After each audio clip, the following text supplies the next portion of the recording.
Great. Well, I appreciate you taking the time to get together this morning. I haven't had a chance to see many media people lately, so it was good we could all get together. No, last night was an exciting night. Rick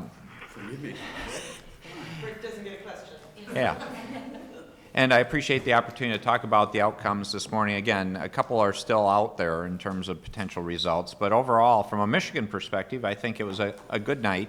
On the ballot proposals, 5 of the 6 went in what I thought were the most appropriate answer for the state. The constitutional proposals all going down really were important to me. I think that was a top priority in the sense that they could have derailed Michigan's economic comeback. I'm proud to say we're the 6th fastest growing economy last year. It's exciting. We got so many good things going. And with a no vote on those 5 proposals, we can move forward in many respects. And that's great. I'm ready to go. The emergency manager law, I would have preferred to have that, but again, I think we can continue to be successful working with our communities. Continuing to have a majority in the Michigan House was important. That's the team that's gotten us this far. We're going to continue that path, and that was successful. And the Supreme Court having a rule of law court is very important. I believe we're still waiting for final results on that, but currently, if it would continue on the trend it's on, we would continue a rule of law court. So those are all good outcomes. And then, if you look at the presidential side, the national side of things, obviously I had a preference for Governor Romney, but as a practical matter, I respect the voice of the people, and I've had a good working relationship with Washington, with the administration, and I hope to continue that because federal, state, and local government, we all have a common interest. We want to serve our citizens, our customers as well as possible, and we're always going to work hard on just delivering good results and solving problems. So with that, I'm happy to open it up and see what questions you might have on your mind.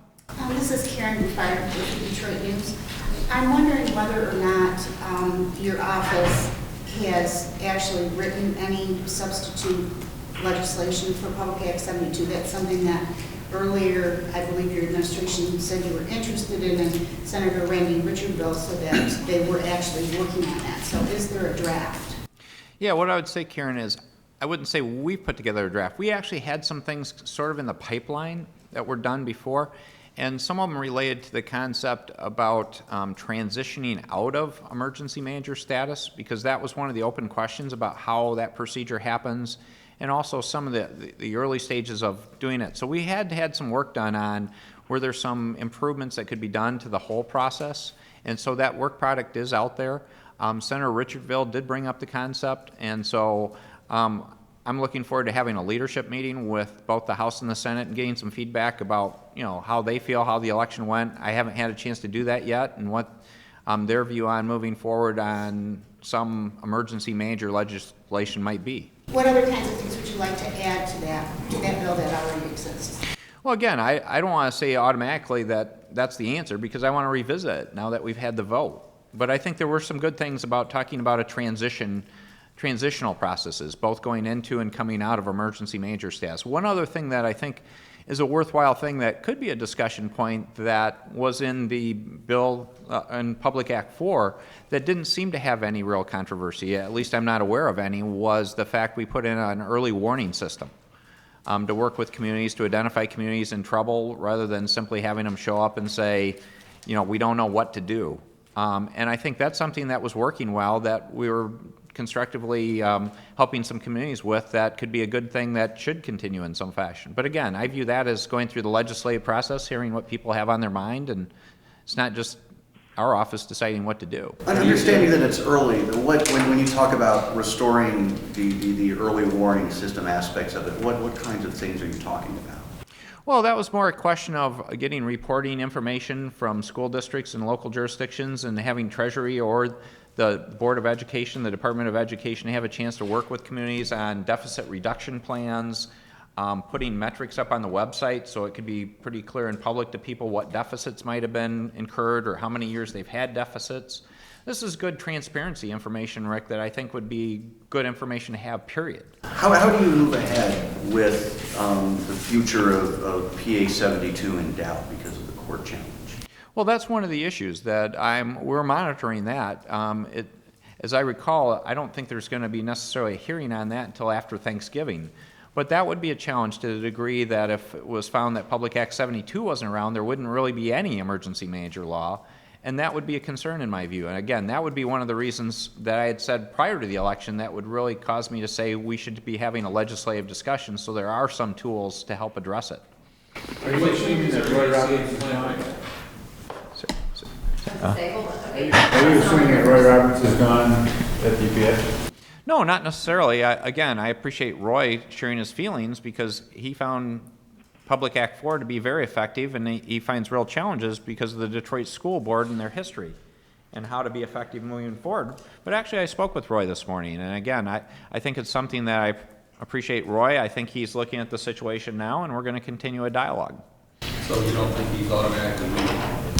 I don't think he said that automatically, but again, it raises real questions in his mind whether he believes he can be effective in terms of the history of the Detroit School Board. Well, do you think that the controversial provisions in PA4, those are dead, those aren't things you won't revisit, like giving the emergency manager the power to assume all control, to nullify union contracts? Is that stuff dead now? Is that stuff you won't really consider in the legislation? Yeah, I wouldn't just speculate on what would be there or wouldn't be there. Again, that's part of going through the legislative process and having an open dialogue and getting feedback from legislators and the public. Because again, the public spoke on this, but it's hard to identify what were the key issues and the drivers in that vote. And so there are a number of issues that could be controversial, may not be controversial. Like again, I don't think the early warning system, I ever had anyone raising their hand in a public meeting questioning me to say that was a terrible thing.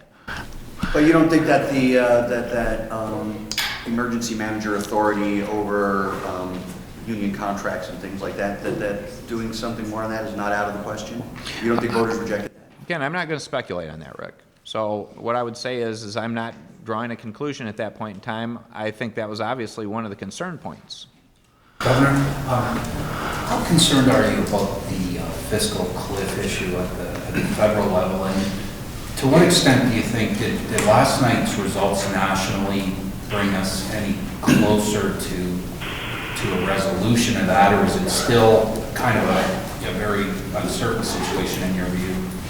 Well, I would say it didn't bring us any closer to a conclusion because the fiscal cliff is still there the same way. What it did was define who are the players that need to address the fiscal cliff. And that's something that does need to be addressed in my view.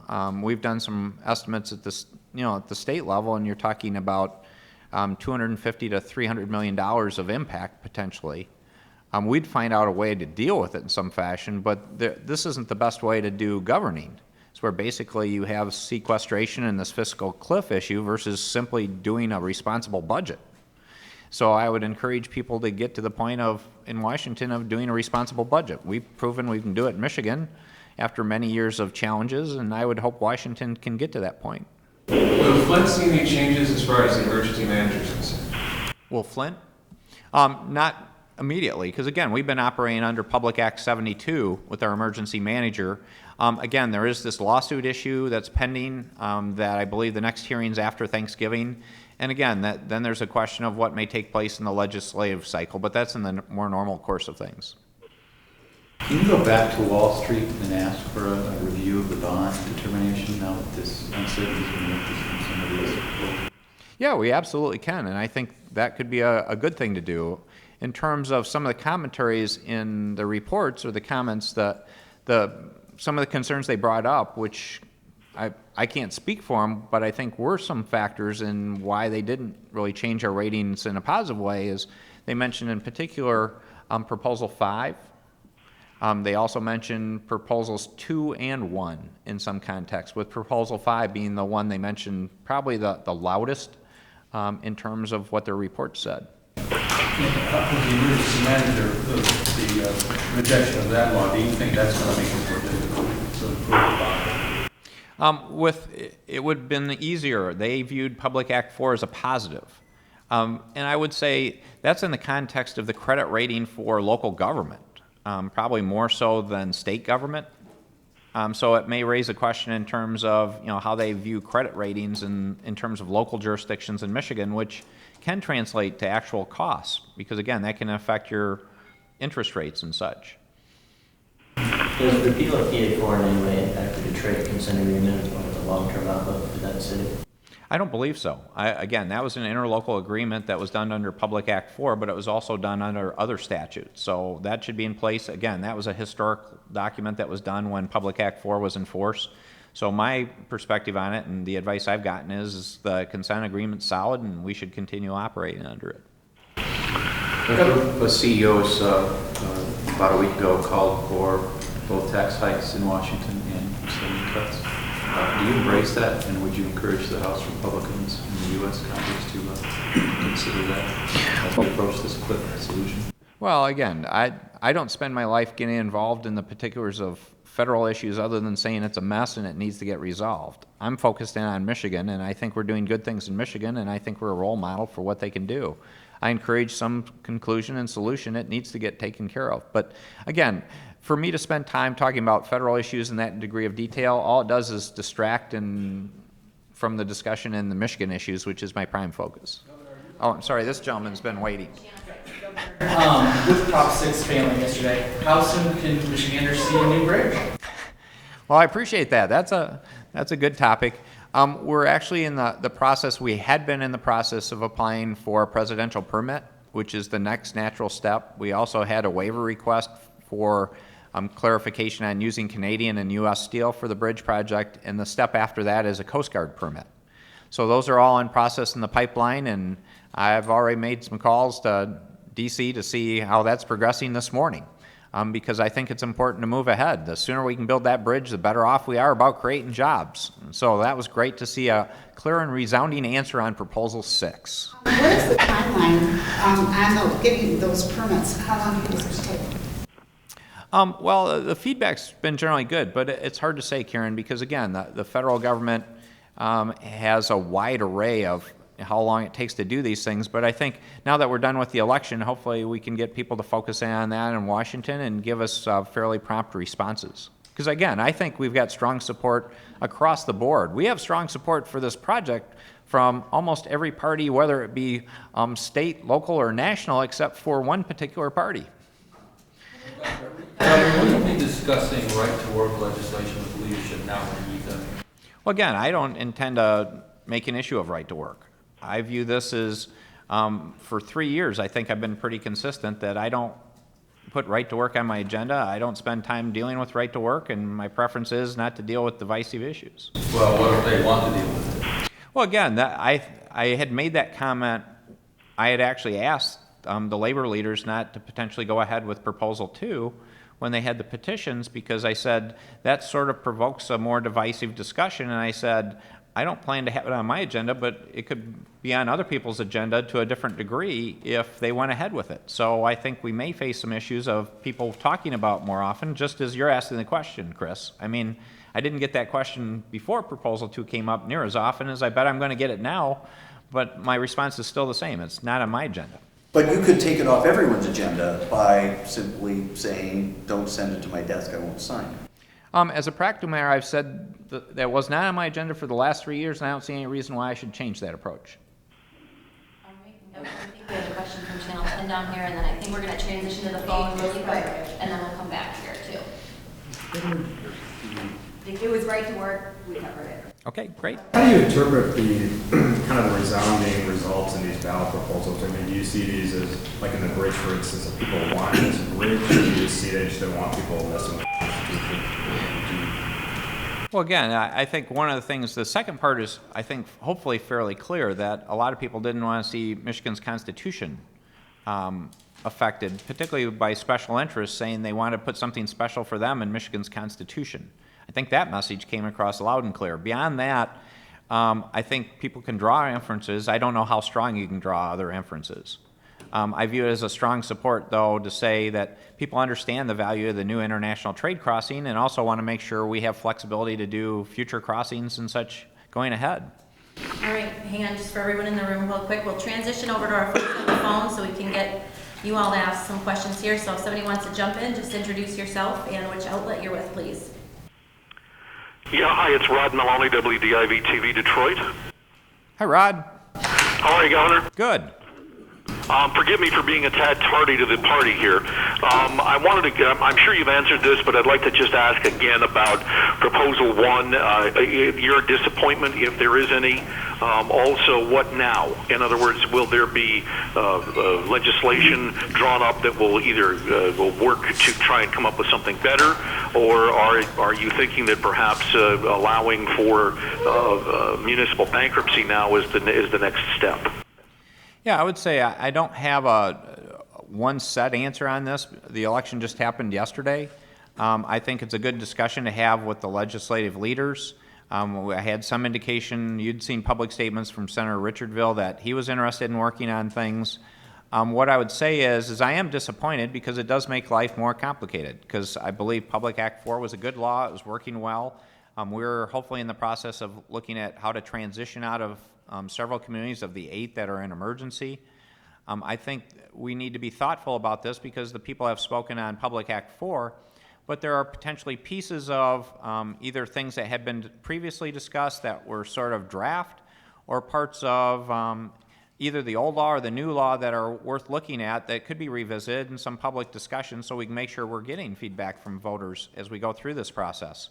One other concern point is Public Act 72 is being challenged in court, and depending on the outcome of that, which I believe there's a hearing after Thanksgiving, that could impact the discussion parameters if we didn't have any emergency manager law, for example.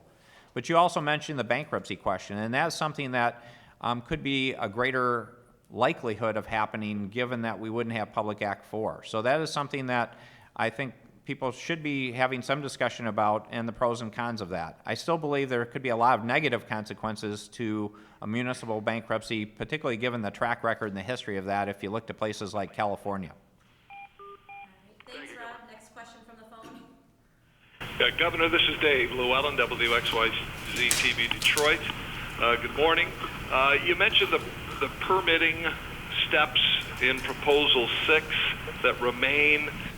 Any idea of a time frame that we'd be talking about there, and when could we see potentially shovels in the ground, if you will?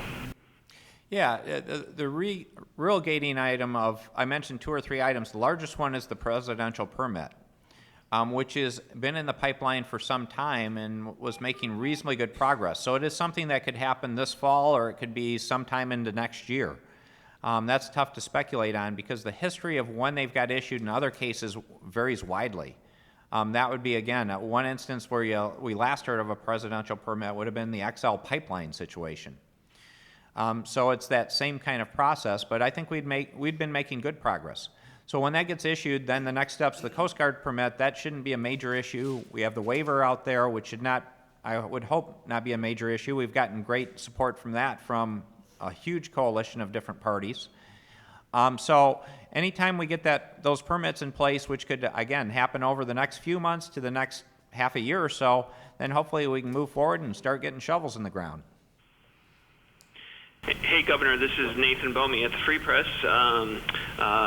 Good to talk to you again here, although I don't get to talk to you too much anymore. But in the auto world, the UAW's Bob King was, pretty adamant about passing Proposal 2. And I know you had a working relationship with him in 2011 on state contracts, but were you personally disappointed when he decided to pursue Proposal 2? And what's your relationship with him like at this point?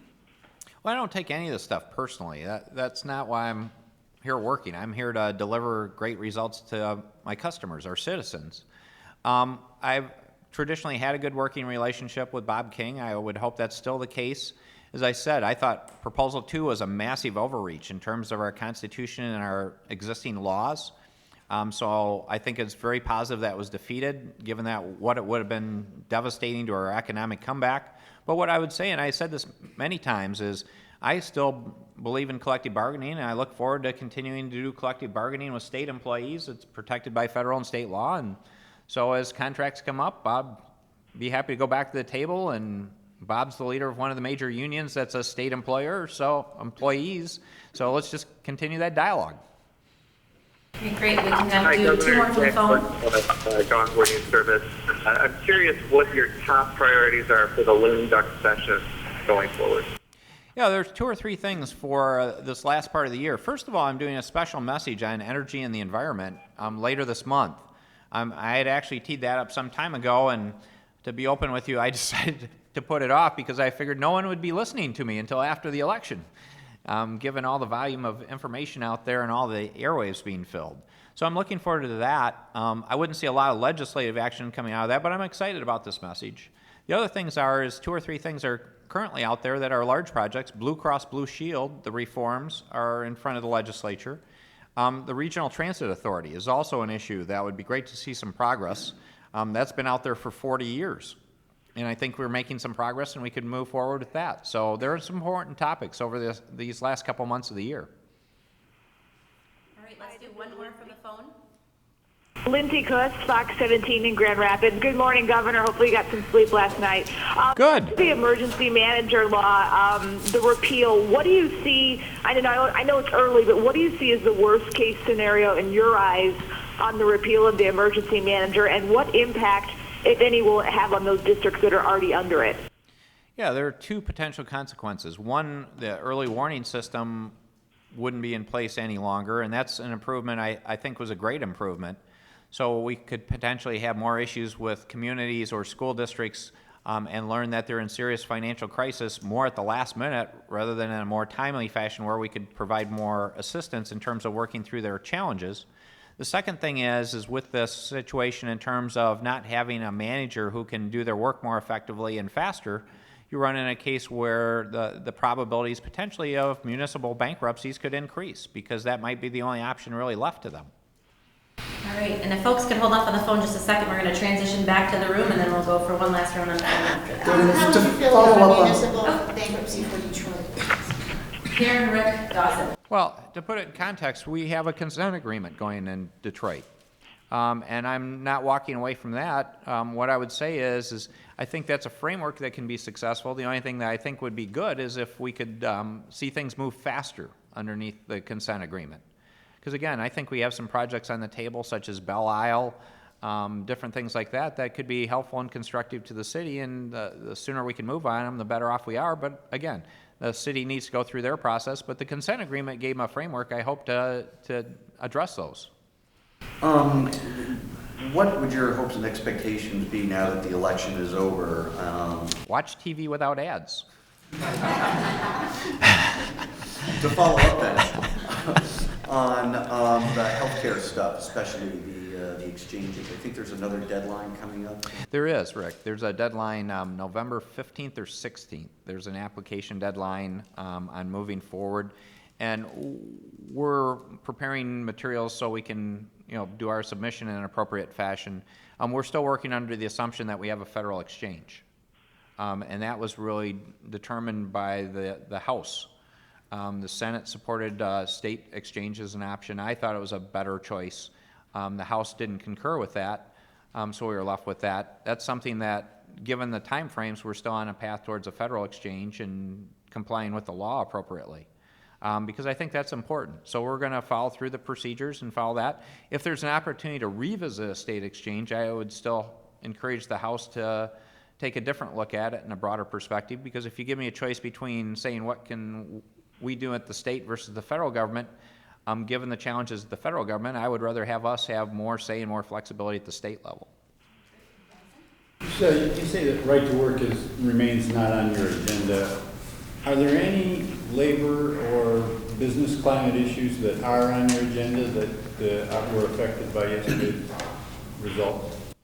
I view it as more as continuing the tradition of doing normal collective bargaining. And I think we did a lot of good reforms to, again, make sure we can provide good benefits and cost-efficient benefits to our employees and public sector employees. So not necessarily. What I would say is I'm really focusing on talent. That's one of my big topics for next year. It's been a big topic already, but I want to revisit that again, and that's more the broader context of we still have more unemployment in Michigan than I'd like. We've had almost a 5 percentage point increase from our low point, but there's still too many unemployed or underemployed people. So a big message I'm teeing up for next spring is to really focus in on how we can do better connecting of the private sector with our educational community and help kids and parents find careers And university degrees are clearly part of it, but really a big emphasis on skilled tradespeople. I think there's a lot of great skilled trades opportunities out there, and you can see them. If you drive around Metro Detroit and you go by the tool and die places, the machine shops, they have signs out in front saying they're looking for help. Let's get those jobs filled. Why not just say that you're not going to sign the right to work bill if the legislature presents you? Well, I had a consistent position for 3 years, and I see no reason to change that. So I'm just sticking to the same thing. And just because there's a change in what people perceive as circumstance, I'm staying consistent. All right, we have time for one last question from the room here. Anyone? All right, I think we're going to switch back to the phone real quick, and we've got a couple more minutes to finish up. So if anybody can really quick, and I think Peter and his team there, so we'll give them time. We'll come back maybe to have them have the last question if not. So anyone else from the phone? Melissa Maynard, State Line. Governor, what have we learned so far from the suspension of CA4 since the measure was certified for the ballot, and what sort of practical challenges have the emergency managers kind of faced in transitioning between the two laws? Well, Public Act 4 was working, and it was being effective. One of the things that was working well is again, there were 8 communities in emergency status. There were 7. We added an 8th one recently. Out of over 2,500 jurisdictions and school districts in our state. And when you look at it, we were actually beginning the dialogue and discussion internally and externally about transitioning out of 3 of those because of the effectiveness of Public Act 4. That's going to be a challenge potentially about the effectiveness. If we don't have those same tools, are we going to end up with emergency managers longer than what I would have liked? That was one of the good parts of having the law. So again, that's a broad discussion about how do we solve these problems, because my goal is not to have them in emergency status any longer than the minimum amount of time.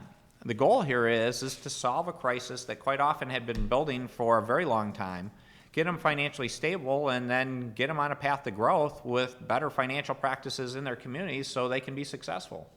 I like to grow. I don't like to deal with shrinking things or tough things. We're growing in Michigan. Governor Ed White from the Associated Press. The exit polls last night nationally showed women going to President Obama, minority voters, young voters. What does the Republican Party need to do to attract more voters? Well, I have a simple philosophy called relentless positive action, and I think it works. And I encourage, whether you're a Republican, Democrat, or anyone, to follow that philosophy. No blame, no credit. Focus on jobs and kids, solve problems, and keep moving forward in a relentless fashion. It works. So I just put that out there, not just one party or the other, but I think that's one of the reasons we're being successful in Michigan, and we're going to keep it up. Thanks, folks on the line. I think we're going to do a question for Paul, and then Peter, if he's got one here too, because we're kind of running out of time here. So. Thanks, Sarah. Governor, given what happened with the constitutional ballot proposals, do you think Prop 1 got caught up at all in that just vote no campaign, and there may have been, does the outcome reflect any confusion, do you think? I think it could have. I think there is some element. I couldn't quantify that for you, though, Paul, because I think that's part of it. One slight indication, and I still need to do some homework on it, I think you might see that more because of how the out-state vote went, where there are a number of communities that really didn't have emergency managers in their area. They didn't have experience either pro or con with it, and so it wasn't highlighted the same way, because I think some of the early numbers I saw is you could see fairly strong responses one way or another, like in Metro Detroit and some of the other areas where there have been managers. There has been a manager in Muskegon Heights schools, for example. What happens to them and the other communities and entities now? Yeah, they currently are under Public Act 72, the old emergency manager law. That is subject to judicial review. There are lawsuits on that, and the next hearing, I believe, is right after Thanksgiving. And that raises a real question. If it should be found not be operative, that would raise a question that we wouldn't have any law. So that is one of the things we need to take into account and look at through this process. But currently we're operating under Public Act 72. We have an Attorney General's opinion to say it's back in force, and that's what we've been doing ever since the suspension of Public Act 4. I think with that, thank you everyone so much for your time. Governor, if you want to do a couple, Great. 10 seconds of closing comments? Well, I hope this worked well for everyone. I appreciate all your time. I know you've all been working hard, so I hope you get a chance to have a little R&R after the election. And we're going to continue relentless positive action. We've got a lot of good things going in Michigan, and we're going to keep it up. So that's my approach. Staying positive.